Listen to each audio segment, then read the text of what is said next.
Guys, അപ്പൊ എല്ലാവർക്കും ടിന്നേഴ്സിലേക്ക് വീണ്ടും സ്വാഗതം.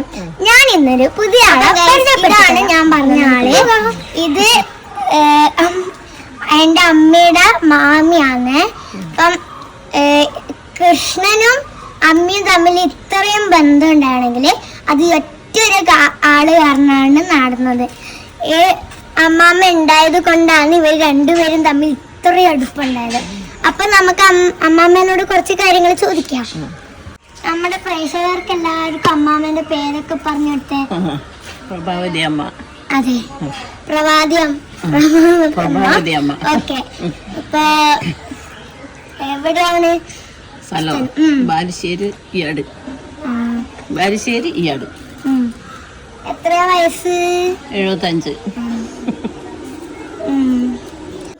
നിങ്ങളോട് ഈ പ്രേക്ഷകരിൽ എല്ലാവരോടും നിങ്ങളോട് ഇതൊക്കെ പറഞ്ഞാണ്, അല്ലെങ്കിൽ നിങ്ങൾക്ക് കൃഷ്ണന്റെ കാര്യങ്ങളും എല്ലാം അറിയിച്ചു തരണമെങ്കിൽ അത് ഈ അമ്മാമ്മ പറഞ്ഞു കൊടുത്തിട്ടേക്കും. അങ്ങനെയാണ് ഞാൻ കേട്ടിട്ടുള്ളത്.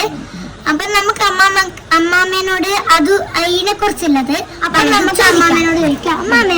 അമ്മാമ്മക്ക് ഈ അമ്മീനോട് ഇത് ഒരു പറഞ്ഞു കൊടുക്കണം തോന്നുന്നു.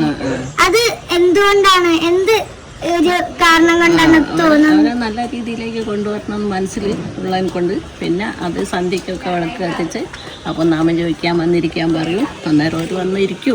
അമ്മാമ്മേനെ ശവിച്ചിട്ടായിരിക്കും വന്നിരിക്കുന്നത്, എന്നാലും ഇരിക്കുന്നുണ്ട്. ഇപ്പോൾ അവർക്ക് അതിനെ കൊണ്ട് ഗുണമുണ്ടായിട്ടുണ്ട്. എല്ലാവരും സന്ധ്യ സമയത്ത് വിളക്കത്തിച്ചിട്ട് വന്ന് നാമം ചൊല്ലുന്നാണ് എന്റെ വിശ്വാസം. അപ്പൊ നമുക്കിനി ക്വസ്റ്റ്യനിലേക്ക് തിരിച്ചെല്ലാം. നല്ല കീർത്തനൊക്കെ പാടിക്കൊടുക്കും. അമ്മമ്മ നല്ലോണമൊക്കെ പാടുമായിരുന്നു. ഇപ്പം അമ്മയ്ക്ക് വയ്യ, വയസ്സ് പ്രായമായതുകൊണ്ട് അത്രയെങ്കിലും നല്ല സൗണ്ടൊന്നും അല്ല. പ്രേക്ഷകർക്ക് വേണ്ടിട്ട് ഒരു പാട്ട് പാടാമോ? പണ്ട് അമ്മയ്ക്ക് ഈ കൃഷ്ണന്റെ ഒരു പാട്ട് പാടിക്കൊടുക്കലില്ലേ, അത് നമ്മുടെ പ്രേക്ഷകർക്കും കൂടെ ഒന്ന് അറിയണമെന്നുണ്ടാവില്ലേ? ഒന്ന് പാടിത്തരാവോ? ചെറുതായിട്ട് പാടാം.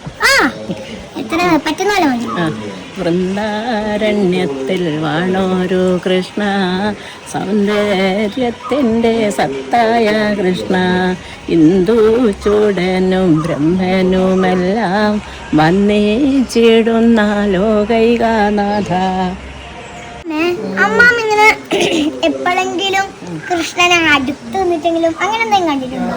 അമ്മമ്മ പല ബുദ്ധിമുട്ടും അനുഭവിക്കുമ്പോൾ ഭഗവാൻ വന്ന് സഹായിച്ചതായിട്ട് എനിക്ക് മനസ്സിൽ തോന്നാറുണ്ട്. അങ്ങനെയല്ലേ കൃഷ്ണനെ കാണുക, നമ്മൾ നേരിട്ട് കാണുക എന്ന് പറഞ്ഞാൽ അങ്ങനെയല്ലേ?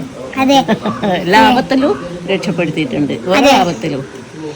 അപ്പൊ ഞങ്ങളോട് അമ്മയൊക്കെ പറയലുണ്ട് ഇങ്ങനെ കൃഷ്ണൻ ഉണ്ടെങ്കിൽ നമുക്ക് കൃഷ്ണനോടൊരു ഇത്രയും ഒരു നല്ലൊരു അടുപ്പുണ്ടെങ്കിൽ, സ്നേഹം ഉണ്ടെങ്കിൽ നമ്മള് രക്ഷപ്പെടാൻ. നല്ല മലയാളിന്ന് എന്റെ അമ്മയുടെ ചേട്ടൻ. അപ്പം ഞങ്ങളെ എന്റെ വല്യമാമനാണ്, ഞാൻ അങ്ങനെയാണ് വിളിക്കല്. അപ്പം ഞങ്ങൾ ഇവിടെ ഒന്ന് കൂടിയതാണ്. അപ്പം അമ്മാമനെയും കൂടെ ഞങ്ങളൊരു സന്തോഷത്തിന് കൂട്ടിയിട്ടുണ്ട്. അങ്ങനെ ഞങ്ങളിങ്ങനെ പഴയ കാര്യങ്ങൾ ഇങ്ങനെ പറഞ്ഞ്. അപ്പം നിങ്ങളെ ഈ കൃഷ്ണ ഭക്തയിൽ ആരെങ്കിലും ഇങ്ങനൊരു ക്ലൂ തന്നിട്ടുണ്ടാവില്ലേ കൃഷ്ണനെ കുറിച്ച്? ആ തന്ന ആളെ കുറിച്ച് നിങ്ങൾ താഴെ കമന്റ് ചെയ്യണേ. ഞങ്ങൾക്കും അറിയാലോ നിങ്ങൾ. എന്റെ കൊച്ചുമോള് പറഞ്ഞതുപോലെ എന്നെ കൃഷ്ണനിലേക്ക് അടുപ്പിച്ചതും കൃഷ്ണൻ എന്നിലേക്ക് അടുത്തതും ഈ മാമിയിലൂടെയാണ്. ചെറുപ്പത്തിൽ ഞങ്ങളെ ആ നാമം ജപിപ്പിക്കലും എല്ലാം എനിക്ക് നിങ്ങളെ പരിചയപ്പെടുത്തി തരാൻ കഴിഞ്ഞതിൽ ഭയങ്കര സന്തോഷം. Thank you.